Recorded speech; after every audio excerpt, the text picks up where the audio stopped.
আচ্ছা, কোরিওলিসিস বল পড়াবো। কোরিওলিসিস বল হচ্ছে পৃথিবীর আবর্তন গতির ওপরে যে বলটা ক্রিয়া করে। এইটা না পড়লে আমরা পরবর্তীতে যে পৃথিবীর বায়ুপ্রবাহগুলো আছে সেগুলো বুঝতে পারবো না। সেই জন্য কোরিওলিসিস বল কাকে বলে সেটা একটু আগে বলে নিচ্ছি। সংজ্ঞা এখানে আমাদের স্ক্রিনে এসেছে। পৃথিবীর আবর্তন গতির জন্য পৃথিবীর যে কোনো গতিশীল বস্তুর ওপরে একটা বল কাজ করে, সেই বলটাকে আমরা কি বলি? কোরিওলিসিস বল বলি। ঠিক আছে? তাহলে কি, পৃথিবীর আবর্তন গতির জন্য পৃথিবীর গতিশীল বস্তুর ওপরে, অন্য কোনো বস্তুর ওপর কাজ করে না, কারণ সমস্ত বস্তুগুলি পৃথিবীর সঙ্গে আটকে রয়েছে, মানে পৃথিবীর সঙ্গে তারা মোশনে নেই আর কি। বায়ুপ্রবাহ, সমুদ্রের স্রোত যেহেতু পৃথিবীর ওপরে লুজ অবস্থায় রয়েছে, সেটা তার সঙ্গে কোথাও আটকে নেই, সেজন্য এর ওপরেই বায়ুপ্রবাহ, সমুদ্র স্রোতের ওপরেই এই কোরিওলিসিস বলটা কাজ করছে। এবার এই বল বস্তুগুলো কি করে? দিক বিক্ষেপ ঘটায়, অর্থাৎ বস্তুগুলো যেদিকে যেতে চাইছে সেদিকে তারা যেতে পারে না, তাদের রাস্তাটাকে একটু সরিয়ে দেয়। সেটাই হচ্ছে কোরিওলিসিস বল। কিভাবে দিক বিক্ষেপ ঘটায়, কিভাবে সরিয়ে দেয়, সেটাই আমরা কোরিওলিসিস বলের ক্ষেত্রে পড়ব। তাহলে এই বলকেই আমরা কোরিওলিসিস বল বলি। যে বল কি করে, বায়ুপ্রবাহ আর সমুদ্র স্রোতের রাস্তাকে সোজাসুজি আসতে দেয় না, তার একটু রাস্তা বাঁকিয়ে দিচ্ছে, সেটাই হচ্ছে কোরিওলিসিস বল, বা তাদের রাস্তাকে সরিয়ে নিচ্ছে। এবার কে এই আবিষ্কার করেছিলেন এই বলটা? সেটা হচ্ছে 1835 সালে গণিতবিদ গ্যাসপার ডি কোরিওলিসিস এই বলটি আবিষ্কার করেন, এই জন্য তার নাম অনুসারে এটাকে কোরিওলিসিস বল বলা হয়। চলে যাচ্ছি ছবিতে। এখানে একটা ছবি আছে, দেখো। এটা কোরিওলিসিস বল পড়ার আগে পৃথিবীর ঘূর্ণন ব্যাপারটা একটু বুঝতে হবে। এখানে পৃথিবীর অক্ষের ছবি আছে। দেখা যাচ্ছে যে পৃথিবীর, আমরা এখানে আমি একটা ছবির মধ্যে দিয়ে পৃথিবীর মাঝখানে একটা খয়েরি রঙের লাঠির মতো ঢুকিয়ে দিতে চেষ্টা করেছি। এই যে কল্পনা করো যে এই লাঠিটার চারপাশে পৃথিবীটা ঘুরছে, অর্থাৎ পৃথিবীর ঠিক ভেতর দিয়ে যে লাঠিটা বা যে খয়েরি রঙের অংশটা ঢুকে গেছে, যেটা ঢুকে আছে, এটাকেই বলা হচ্ছে পৃথিবীর অক্ষ, অর্থাৎ যেটার চারপাশ দিয়ে পৃথিবী ঘোরে। এবারে পৃথিবীর এই ঘোরা বা পৃথিবীর আবর্তন, তাহলে এই ঘোরা মানে কি? আমরা ভূগোলের ভাষায় তাকে পৃথিবীর আবর্তন গতি বলি। তাহলে পৃথিবীর এই যে ঘোরা, সেটা পৃথিবী তার নিজের চারপাশে সবসময় ঘুরছে। কার চারপাশে ঘুরছে? অক্ষকে মাঝখানে রেখে পৃথিবী তার চারপাশে সারাক্ষণ ঘুরছে। এবং কোন দিক থেকে কোন দিকে ঘুরছে? পশ্চিম থেকে পূর্ব দিকে ঘুরছে। আমরা এটা জানি, আমরা পড়ে এসেছি অনেক ছোটোবেলা থেকে। এবার কি, পৃথিবী যেহেতু মাঝখানে সবচেয়ে বেশি স্ফীত, নিরক্ষরেখায় যেহেতু সবচেয়ে বেশি মোটা, সবচেয়ে বেশি তার জায়গাটা সবচেয়ে বেশি, সেজন্য পৃথিবীর ঘোরার বেগ সবচেয়ে বেশি কোথায়? সবচেয়ে বেশি হচ্ছে নিরক্ষরেখায়। এখানটা একটু ঠিক করে নিই। পৃথিবীর সবচেয়ে বেশি ঘোরার বেগ হচ্ছে নিরক্ষরেখায়, সবচেয়ে বেশি হচ্ছে নিরক্ষরেখায়। আর কেন নিরক্ষরেখায় বললাম? কারণ নিরক্ষরেখায় পৃথিবী সবচেয়ে বেশি স্ফীত, সবচেয়ে বেশি অংশ নিরক্ষরেখায় রয়েছে। আর সবচেয়ে কম, অর্থাৎ যত উত্তর অথবা দক্ষিণ দিকে যাবে, দুই মেরুর দিকে যাবে, তাহলে কম হচ্ছে কোন দিকে? দুই মেরুর দিকে। নিরক্ষরেখা থেকে যত দুই মেরুর দিকে অগ্রসর হওয়া যায়, তত পৃথিবীর এই ঘোরার বেগ তত কম। তাহলে সবচেয়ে দ্রুত পৃথিবী ঘোরে কোথায়? একইভাবে কথাটা যদি আমি একই কথায় বলি, পৃথিবীর ঘোরার বেগ সবচেয়ে বেশি মানেই সবচেয়ে দ্রুত ঘুরছে। সবচেয়ে দ্রুত তাহলে পৃথিবী কোথায় ঘুরছে? নিরক্ষরেখাতে ঘুরছে। একই কথায় আসছে, সবচেয়ে বেশি দ্রুত ঘোরে কোথায়? নিরক্ষরেখায়। এবারে একইভাবে হচ্ছে কি, তাহলে কোথায় সবচেয়ে আস্তে ঘোরে? যত আমরা মেরুর দিকে এগিয়ে যাব তত বেশি আস্তে ঘুরবে। এবং সবচেয়ে আস্তে ঘুরবে কোথায়? দুটো মেরুবিন্দুতে। দুটি মেরুবিন্দুতে পৃথিবী প্রায় ঘোরে না বললেই চলে। ঠিক আছে? দুটি মেরু বিন্দুতে এবং তার আশপাশে পৃথিবী সবচেয়ে কম ঘোরে। তাহলে পৃথিবীর এই ঘূর্ণন বেগ সবচেয়ে বেশি হচ্ছে নিরক্ষরেখায়, সবচেয়ে দ্রুত ঘোরার হচ্ছে পৃথিবী হচ্ছে নিরক্ষরেখায়, দুই মেরুতে সবচেয়ে কম। এবারে একটা ছবিতে আসছি। এখানে এই ছবিটা দেখো। এই ছবিটাতে একটা পৃথিবীর ছবি আছে এবং এর ওপর দুটো বিন্দু দেওয়া আছে, একটা এ বিন্দু আর একটা বি বিন্দু। আমি একটু দেখাচ্ছি আলাদা করে। আচ্ছা, অন্য একটা রঙে দেখাই, তাহলে তোমাদের বুঝতে সুবিধা হবে।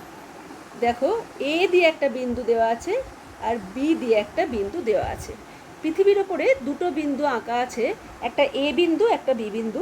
দুটো বিন্দুর মধ্যে কি বিশেষত্ব আছে? একটা হচ্ছে নিরক্ষরেখার কাছে আর একটা হচ্ছে নিরক্ষরেখা থেকে দূরে।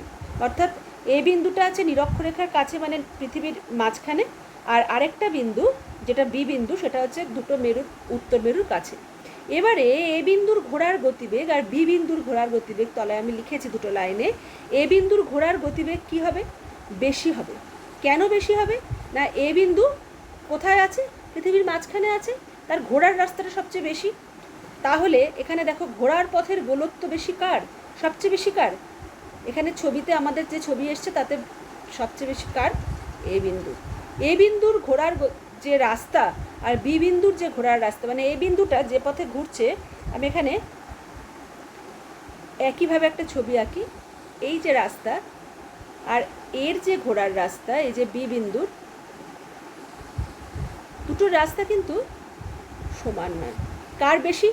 এ বিন্দুর রাস্তাটা অনেক বড় আর বি বিন্দুর রাস্তাটা অনেক ছোট। তাহলে বি বিন্দুর রাস্তা ছোট মানে আমি এখানে কি লিখব? তাহলে ঘোরার পথের গোলত্ব কম কার? বির। আর ঘোরার পথের গোলত্ব বেশি কার? এর। তাহলে এর যদি ঘোরার পথের গোলত্ব বেশি হয় তাহলে এ বিন্দুতে ঘোরার পথটাও বেশি, তার ঘোরার গতিবেগও বেশি। একইভাবে বি বিন্দুতে ঘোরার গতিবেগ কম। কেন কম? না তার ওর রাস্তাটাও কম, ওর রাস্তাটা কম। বিষয়টা হচ্ছে এটাই যে পৃথিবী নিজের চারপাশে এক পাক ঘুরতে সময় নেয় হচ্ছে 24 ঘন্টা। আমরা জানি যে কত সময় নেয়? পৃথিবী নিজের চারপাশে এক পাক ঘুরতে সময় নেয় 24 ঘন্টা। তাহলে এ বিন্দু 24 ঘন্টাতে নিজের চারপাশে এক পাক ঘুরছে, বি বিন্দুও নিজের চারপাশে এক পাক ঘুরতে 24 ঘন্টায় ঘুরছে। তার মানে তার দুজনের রাস্তাটা সমান নয়। কিন্তু নিরক্ষরেখার এ বিন্দুটা তার এই 24 ঘন্টাতে সে যতটা রাস্তা ঘুরছে আর বি বিন্দুটা 24 ঘন্টায় কিন্তু অনেক কম রাস্তা ঘুরছে। তার মানে যার রাস্তা বেশি তাকে জোরে যেতে হবে, এটা খুব স্বাভাবিক ব্যাপার। তাহলে নিরক্ষরেখায় যে আছে, এ বিন্দুতে যে আছে, তাকে অনেক দ্রুত যেতে হচ্ছে, কারণ তাকে 24 ঘন্টার মধ্যে পুরোটা রাস্তা কভার করতে হবে। তাহলে বিষয়টা এটাই যে এ বিন্দুতে নিরক্ষরেখায় ঘোরার পথ বেশি বলে তার গতি বেশি। নিরক্ষরেখায় যে আছে অর্থাৎ এ বিন্দুতে যে আছে তার ঘোরার গতিবেগ কী হবে? তার গতিবেগ কিন্তু বেশি হবে। কেন গতিবেগ বেশি হবে? কারণ তাকে অনেক বেশি রাস্তা যেতে হচ্ছে, তাকে দ্রুত 24 ঘন্টার মধ্যে দ্রুত ওইটা কভার করতে হবে, তাহলে তার বেশি স্পিডে ঘুরতে হবে।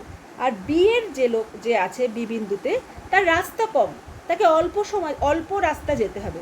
সুতরাং সে আস্তে আস্তে গেলেও তার কিন্তু পুরো রাস্তাটা 24 ঘন্টায় ঘোরা হয়ে যাবে। তাহলে তার কী হবে? গতিবেগ সেখানে কী হবে? কম হবে। এটা বোঝা গেল। এবার তার পরের ছবিটাতে আসছি। এবারে এটা তো পৃথিবীর গতিবেগের কথা বললাম, এবার বাতাসের গতিবেগে আসছি। অর্থাৎ বাতাসটা কিভাবে ঘুরছে। এখানে আবারও দুটো সেই ছবি আছে, অর্থাৎ এ আর বি বিন্দুটা এখানে দেখানো আছে, এ এখানে আর বি এখানে। এ আর বি দুটো বিন্দু দেওয়া আছে একইভাবে। তাহলে একইভাবে আমি এখানে রাস্তাটা দেখিয়ে দিই। এর রাস্তা এইটা আর বি এর রাস্তা এইটা। এর রাস্তা বেশি, বি এর রাস্তা কম। তাহলে কি এবার ধরছি আমি যে এ বিন্দু থেকে একটা সাদা চিহ্ন দেওয়া আছে, এ বিন্দু থেকে বাতাস কোন দিকে যাচ্ছে? এ থেকে বি বিন্দুর দিকে যাচ্ছে বাতাস। এবারে বাতাস কি চেষ্টা করবে? বাতাস সোজা পথে যাওয়ার চেষ্টা করবে। বাতাস চেষ্টা করবে কি পথে যাওয়ার? সোজা পথে যাওয়ার। কিন্তু সে সোজা পথে যেতে পারবে না। কেন যেতে পারবে না? এই সোজা পথে যাওয়াটা তার আটকে যাবে, সোজা পথে সে যেতে পারবে না। তার কারণ পৃথিবীর ঘূর্ণন বেগ। বাতাস সোজা পথে যেতে পারে না। কেন যেতে পারে না? কারণ পৃথিবী তার নিজের চারপাশে ঘুরছে কোন দিক থেকে কোন দিকে? আমরা পড়লাম এক্ষুনি কোন দিক থেকে কোন দিকে? পশ্চিম থেকে পূর্ব দিকে। তাহলে পশ্চিম থেকে পূর্ব দিকে ঘুরছে মানে তার মানে কি হচ্ছে? বাতাসের এই সোজা যাওয়ার রাস্তাতে বাতাসের গতিতে দুটো বল কাজ করছে। একটা তার নিজের গতি, আর একটা কি? আরেকটা হচ্ছে পৃথিবীর আবর্তন গতি। এই দুটোই তার উপর কাজ করছে। একটা তার নিজের যাওয়ার চেষ্টা সামনের দিকে, আর একটা হচ্ছে পৃথিবীর আবর্তন গতি বা আবর্তন বেগ। এই দুটোই কাজ করছে। এবারে এই বাতাসের কথাই বলছি। বাতাস এ থেকে সোজা বি এর দিকে যাচ্ছে। এখানে একটা ডটেড লাইন দিয়ে দেখানো আছে যে বাতাস কোন দিক থেকে কোন দিকে যাচ্ছে। বাতাস এ বিন্দু থেকে বি বিন্দুতে যাওয়ার চেষ্টা করছে। এবারে পরের ছবিতে এসো। এবারে দেখছি আমি, দেখো এই ছবিটাতে কি দেখছি যে এ থেকে বি বিন্দুতে বাতাস যেতে গিয়ে একটা সাদা রঙের দাগ দিয়ে পুরো স্ট্রেট লাইন দিয়ে দেখানো আছে, একটু সরে গেছে দাগটা। এটা কেন এরকম হয়েছে? তার কারণ এ থেকে যখন বাতাস যেতে শুরু করেছিল, এই এ বিন্দু থেকে বাতাসের গতিটা যখন যাওয়া শুরু হয়েছিল তখন বাতাস নিরক্ষরেখার ওপর ছিল। অর্থাৎ তার মানে কি, বাতাসের গতিবেগ তখন কীরকম ছিল, এ বিন্দুতে নিরক্ষরেখা থেকে যখন বাতাস চলতে শুরু করে, থেকে যেতে শুরু করে,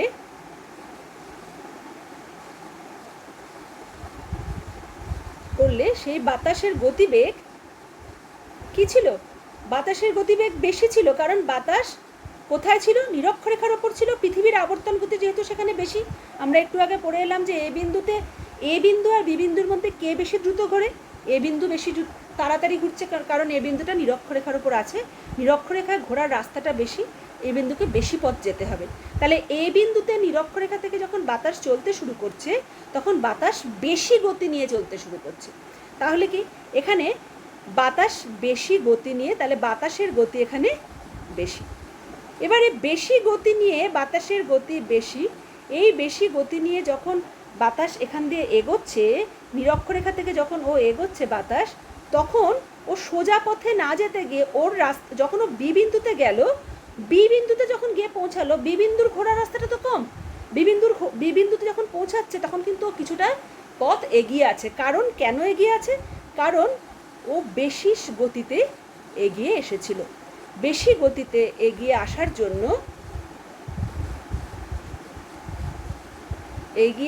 জন্য, দেখা যাবে যে বি বিন্দুতে না পৌঁছে, বি বিন্দু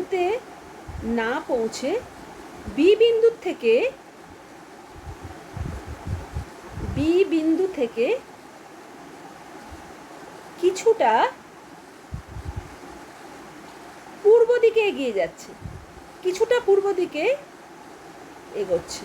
কেন কিছুটা পূর্ব দিকে এগোচ্ছে, কারণ পূর্ব দিকে পৃথিবীর গতি তো পশ্চিম থেকে পূর্বে, পৃথিবী পশ্চিম থেকে পূর্বে ঘুরছে বলেই এই গতির সঙ্গে সঙ্গে বাতাস কিছুটা এগিয়ে যাচ্ছে। কেননা বাতাস এ বিন্দু থেকে যাত্রা শুরু করেছিল, যখন বি বিন্দুতে পৌঁছচ্ছে, বি বিন্দুতে বাতাসের গতিবেগ পৃথিবীর গতিবেগ কম, সেজন্য পৃথিবীতে যখন ও গিয়ে বি বিন্দুতে পৌঁছচ্ছে বাতাস, তখন কিন্তু সে কিছুটা বি বিন্দুতে পৌঁছতে চেষ্টা করেছিল, কিন্তু বি বিন্দু থেকে কি হচ্ছে, কিছুটা পথও বি বিন্দু থেকে এগিয়ে যাচ্ছে, সামনে কিছুটা এগিয়ে যাচ্ছে।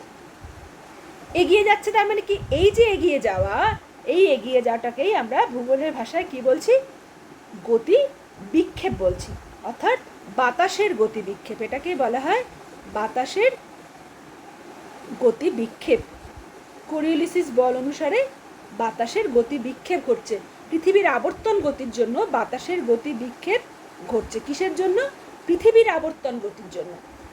বাতাস সোজা পথে যেতে পারছে না, বাতাসের গতি বিক্ষেপ ঘটছে। কোন দিকে গতি বিক্ষেপ ঘটছে, এটা আমরা ছবিতে দেখছি, কোন দিক, উত্তর গোলার্ধ। তাহলে উত্তর গোলার্ধে বাতাস কোন দিকে বেঁকে গেছে, আমাদের এটা কোন দিক, হাতের ডান দিক। তাহলে বাতাস কোন দিকে বেঁকে গেল, উত্তর গোলার্ধে বাতাস কিছুটা ডান দিকে বেঁকে গেল। উত্তর গোলার্ধে এগোতে গিয়ে বাতাস সোজা যেতে পারলো না, উত্তর গোলার্ধে কিছুটা কোন দিকে বেঁকে যাচ্ছে, ডান দিকে বেঁকে যাচ্ছে।